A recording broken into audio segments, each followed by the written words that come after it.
Hello there, and welcome back to War Thunder 2, the dev server, the first iteration of patch 2.13, although this is 2.12 dev server, and I just want to quickly present you the vehicles, some interesting loadouts, where they stand in the tech tree, no test drives, and except one, that is. And I think here we go. So let's start with the Americans with the XM975. In the tech tree, it stands here just before the ADATs at 10.0, and yeah, it's basically a Roland 1. There you can see it, Roland 1, Roland 3 as a tier 2 modification, so it's good, I guess. Different chassis, that's about it. Then we have the F105D, which has also an interesting place in the tech tree. It comes after the B-57B and finally continues this line. It's a strike aircraft, and the Thunder Chief is definitely the chief of loadout options. I mean, oh yeah, you have AIM-9Es, you have three 3,000-pound bombs, various different loadout mixtures. You have the AGM-12C bullpups, and yeah, quite a lot of stuff, and that paired with the 20mm Gatling radar warning receiver, and that at 9.7. And I had it in the test flight. The flight model at this moment is absolute busted. It's absolutely ridiculous. I cannot imagine Gaijin putting this onto the live server, although Gaijin. Then we have the USS Wilkinson, a US premium destroyer, frigate, whatever, and it's basically the premium version of the USS Mitcher, in my opinion, because the Silverline earning modifier is not that great. Regarding also the damage models, it gets torpedoes, it gets some alpha anti-submarine rocket launchers. That's basically the SAP. That's the 76mm. Yeah, it's not really something to talk about. When it comes to ships, there she is. Probably the most beautiful ship in War Thunder to this date, the Scharnhorst. And it is fantastic. Now, in the fight with other top battleships, it will struggle due to the armament, 9 11-inch guns, but they are a bit improved in two aspects. First, if we look into the tech tree, we can see that it comes after the Kaiser and is now Germany's only 6.7. And yeah, let's quickly have a look at the AP. It has a bit more pen than the one of the Graf Spee, and you also can go down to 20-second reload with it.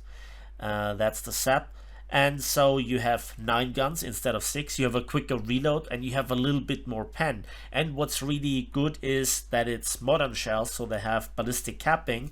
The shell is a bit heavier but a bit slower than the one of the Graf Spee, and that results in a slight increase of pen.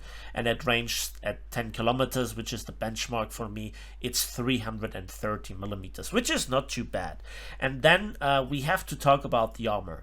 On the turret front, it's 360 millimeters, and then we have, yeah, a very, very thick belt. So that's the icebreaker 70, 350 millimeters. That's already great. Then under the waterline, we have also some various different belt thicknesses, 260, 170, internal 45 millimeter, side bulkhead, whatever. And then we have the mother of all turtlebacks. It's so good that in the protection analysis, I did not manage to pen at point blank range the Citadel area, even when fired with the best APCBC round of the Iron Duke. Just to put things into perspective. How it will look in battle, though, we will see. And let's have a quick test cell, because there is one little mechanic that I wanted to show you. And this is realistic test drive, and it's fully upgraded. So let's have a look. It takes a while to load. The ship obviously has Bismarck scale secondary, and also quite a few anti-aircraft guns. Bordschützen suchen nach Zielen in der Luft und auf dem Wasser. Bordschützen suchen nach Zielen in der Luft. So, we shot down an aircraft. Let's launch one. Zielen auf dem Wasser. There you can see it. Bordschützen suchen nach Zielen in der Luft und auf dem Wasser.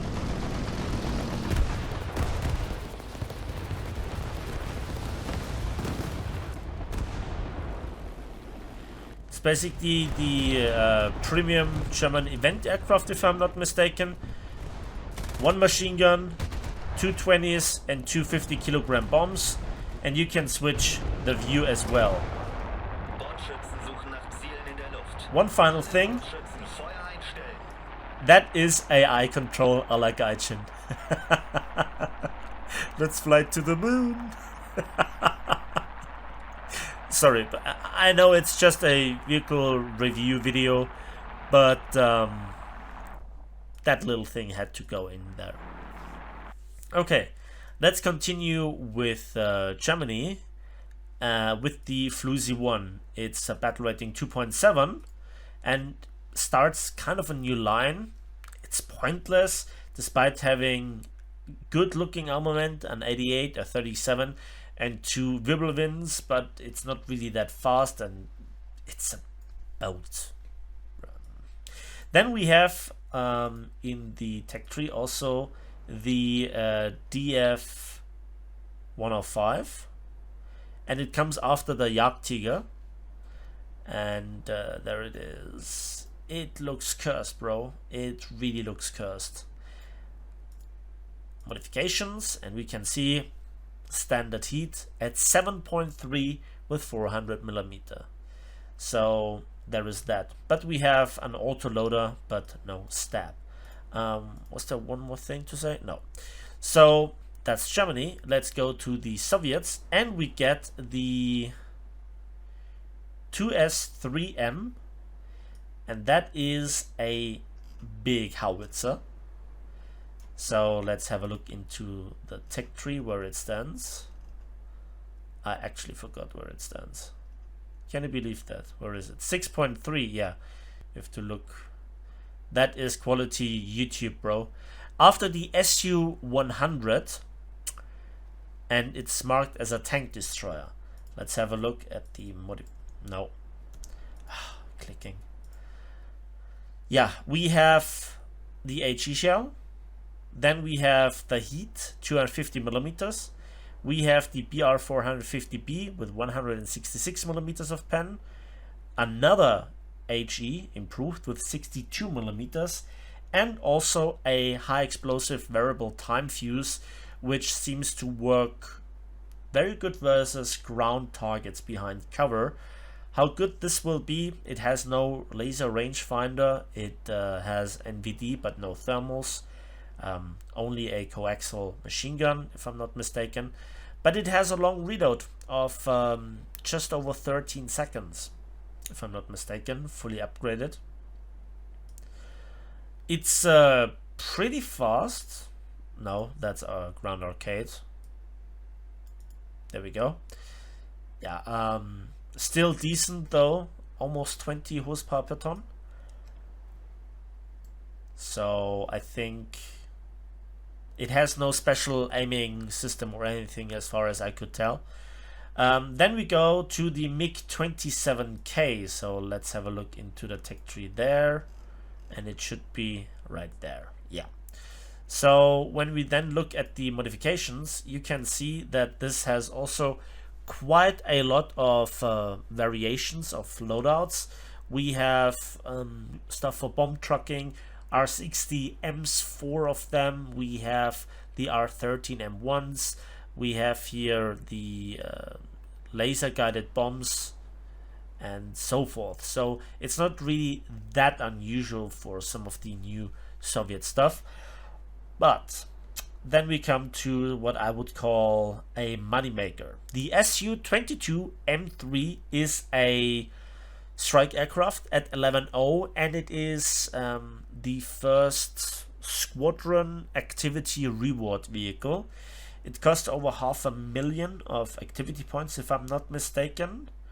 And, well, first let's look at the MiG-27K. Yeah, it was a bit too quick. Then we look at the Su-22M3. And there you can see it, 6 R60s. And that's just one of the many loadouts that this has. Good for bomb trucking, whatever your heart desires, it has the loadout. It is really great. So this will be spammed in significant quantities. Let's put it that way. And this is how Gaijin makes the money. 7,500 golden eagles, then people buy also further golden eagles to put a talisman on it. I don't know how good it actually performs, can't tell you, also it's dev server. And then, you know, they will spade the crews with golden eagles, buy the ace qualification, exchange golden eagles for civil lines, you name it. Gaijin will really profit from this stonk style. Then we go to Britain, and wait, there it was, the Seafire LF Mark III. Again, I'm a professional YouTuber, and yeah, cool stuff, right? Usual modifications, no bombs, and I would love to show you the new Challenger, but it's not here yet, even though it was leaked or presented in the dev blog. So let's move on to Japan, and we have the Type 10. Yes, a new top tier main battle tank for Japan, and 4-second auto reloading, hydropneumatic suspension, etc, etc. Apparently the armor isn't really all that good, so I can't really tell you. Wait, what? No, I'm an expert, you can see. So yeah, there is just here a little bit composite armor, huge, like hull armor is basically missing. Little composite armor, huge gaps. So I think this vehicle strength is the speed. That is approaching 30 horsepower per ton. Autoloader, good stuff. And a look into the tech tree, we get the Type 10 APFSDS, 615 millimeters per second, nearly 1800 meters per second. The usual thing of everything, basically. Laser rangefinder, laser warning receiver, and in the tech tree, it obviously stands at the very end after the Type 90B. JDS Harukaze, and that is basically a modified Fletcher with special emphasis of quad 40 millimeters, and also some anti-submarine warfare stuff. So therefore it is at lower battle rating. I would say if you have already the Yugure, this one is, the Yugure is better. Let's put it that way. So much for Japan. Let's move on to China. They have a new LA-11 with 323s, and that's literally it, right? So in the tech tree, as I promised I would show you, there it is, before the LA-9. So then Italy gets the VCC AT-60, which has the same 60mm Otto HVG gun as the Orwell 74, but there is a reason why it's at a higher battle rating. It has a 2-second reload, but you only have 32 rounds of ammunition, and furthermore you have the proximity fuse shell, which at the moment was extremely efficient in the test drive, and I don't know why, but I hit almost every shot on an aircraft that I aimed at, and it seems to have a unnaturally high bursting radius where it's effective. And in the tech tree it is here after the Centauro 105R as a light tank. So this will be pretty cool. It's a bit like the HSTVL, I think, but different. Only 6 degrees of gun depression, but 40 degrees of gun elevation to have a chance versus helicopters or planes, whatever. So much for that. Then we go to France, and they have the Leclerc SXX1, or is it S21? Please don't kill me for that. And it looks good, as all Leclerc does. And in the tech tree, it obviously comes at the very end after the S2. Let's have a look at the modification, and its top shell is obviously the OFL 120F1. So that is it for France. It always goes back to arcades, I don't know why. Then we have as a new plane the Seafire LF Mark III. It's basically the same as the British one, just a different skin as far as I can tell. And then we go to Sweden, and they also have the Bucan 1C or Beacon, whatever, and it looks really cool. Now, it has 14 rounds, but an auto-loading system which allows it to fire every 3.2 seconds. In the tech tree, it stands here. So in an unusual place where you wouldn't really expect it in a way, after the PV-KV M43 1963 and just before the US 33, and it has as ammo types AG. No special aiming mod that I could detect so far. It will have problems versus really strong armor. It has no armor itself to speak of. Literally that's it, and that's the X-ray. So if you've ever seen a strange ammo rack, that is it. Super exposed, and I think it will be fun for you and fun for the enemy. And then that's already it with the tech tree vehicle preview stuff. So it's already light. It's already late night. For me personally, I'm most excited about the Scharnhorst. It's just really good looking, and I'm really eager to test it out in battle.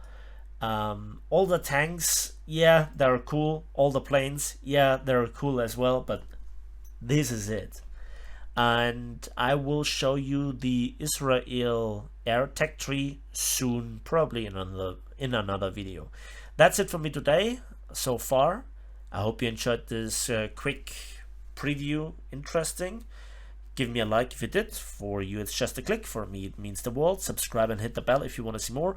And as usual, we will see each other on the ways, in the skies, and on the battlefields of War Thunder. Give me a